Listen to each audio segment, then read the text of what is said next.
करोड वेगवेगळ्या जात समूहांचा नाही. या महाराष्ट्रामधल्या आमदारांना, खासदारांना, पक्षांना इथं फक्त मराठाच मतदान करतात असं मला वाटतंय. हे राज्य मराठी माणसांचं नाही, तर हे महाराष्ट्र मराठ्यांचं आहे. यशवंतराव चव्हाणांना सुवर्ण महाराष्ट्राचा कलश आणला तेव्हा गत्रेव माडखोलकर नावाच्या पत्रकारांनी एक प्रश्न विचारला होता, हा महाराष्ट्र कुणाचा होणार? त्यावेळी यशवंतराव चव्हाणांनी महाराष्ट्राला सांगितलं होतं की हा महाराष्ट्र मराठी माणसांचा होणार, 18 पगड जातीचा होणार. आणि काल परवापासून हे जे काय आंदोलन आहे, GR काढणं आहे, बेकायदा वागणं आहे, संविधान विरोधी GR काढणं आहे, वेगवेगळ्या आमदारांनी, खासदारांनी, पक्षाच्या प्रमुखांनी जरांगेला जाऊन पायगड्या घालणं, रेड कार्पेट घालणं आणि त्याच्या आंदोलनाला पाठिंबा देणं. पाठिंबा द्या, तुम्ही द्यायला आमची अडचण नाही, पण ओबीसीच्या आरक्षणाचं काय होणार या एकाही प्रश्नावर ना संजय राऊत बोलले, ना उद्धवजी ठाकरे बोलले, ना सुप्रिया सुळे बोलल्या, ना अंबादास दानवे बोलले, ना बजरंग सोनवणे बोलले, ना महाराष्ट्रामधले सत्तेतले आणि विरोधातली माणसं बोलली. आज भुजबळ साहेबांनी जो बहिष्कार घातलाय, तो बहिष्कार महाराष्ट्रातल्या ओबीसी, भटके विमुक्त जाती जमातीच्या बांधवांनी अपील करावा. एक बाजू न्यायालयाच्या लढाईची आहे आणि दुसरी लढाई रस्त्यावरची आहे.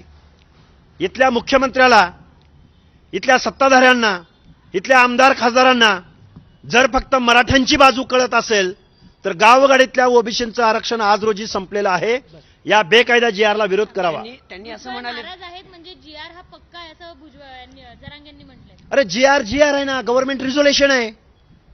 पक्का म्हणजे काय? आज रोजी उद्यापासून जो प्रभावित होणारा विद्यार्थी आहे, प्रभावित होणारा पंचायत राजमधला घटक आहे, ओबीसी बांधव आहेत, त्यांचं संपलंय ना आरक्षण. प्रश्न जरांगे आता काय म्हणाले की ज्यांच्याकडे नोंदी नाहीयेत त्यांच्यासाठी सुद्धा हा गॅजेट आहे. गाव स्तरावर, तालुका स्तरावर समिती नेमण्यात आली. त्या GR कुणबी समाजाच्या ज्या याच्यात दाखला आहे, ज्यांना जुने दाखले आहेत, त्यांच्या वडिलांचे, आजोबांचे किंवा खापर पंजोबांचे, यांच्या दाखल्यांमध्ये जर कुठे असणार तरच देता येणार. तर निश्चित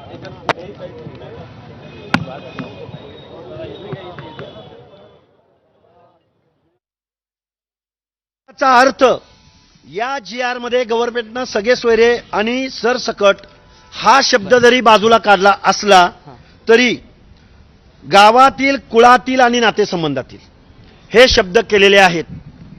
त्यामुळं सरसकट आणि सगळे सोयरे हा शब्द काढून गावातील, कुळातील आणि नातेगोत्यातील, यामुळे हे आरक्षण संपलेलं आहे. आणि आता हर एक माणूस आजपर्यंत टेबला खालून सर्टिफिकेट काढायचा, बेकायदा काढायचा, या GR द्वारे आता हर एक माणसाला सर्टिफिकेट काढता येणार आहे. तरी देखील काय तुमचे नेते असतील किंवा अभ्यासक असतील ते का संभ्रम निर्माण करत आहेत, म्हणत आहेत की ओबीसीला कुठलाही धक्का लागलेला नाही. असं कोण म्हटलंय? त्यांना तो प्रश्न विचारला पाहिजे. आम्हाला जेवढा GR कळतो त्या GRचा अर्थ मराठीमधून आहे, मराठीमधून GR आहे.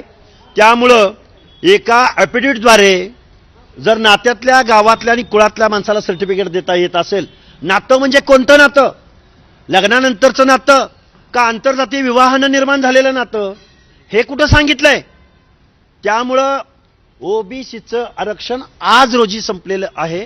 ते म्हणण्याचं कारण असं की रुलर असणारा, शासनकर्ता असणारा मराठा बांधव जर ओबीसी मध्ये आला तर ओबीसी त्यांच्या स्पर्धेत कुठेही टिकणार नाही आणि त्याचं आरक्षण आज रोजी संपलेलं आहे.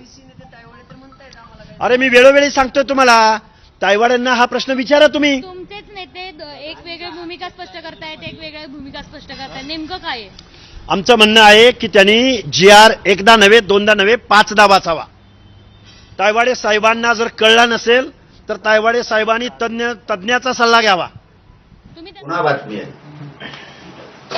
ह्यो जर GR खोटा असतात कुणाला असता, याच्यावर हरकत घेणारी, याचिका दाखल करणारे छगन भुजबळ मराठ्याचं वाटोळ व्हावं आणि आपले म्हणते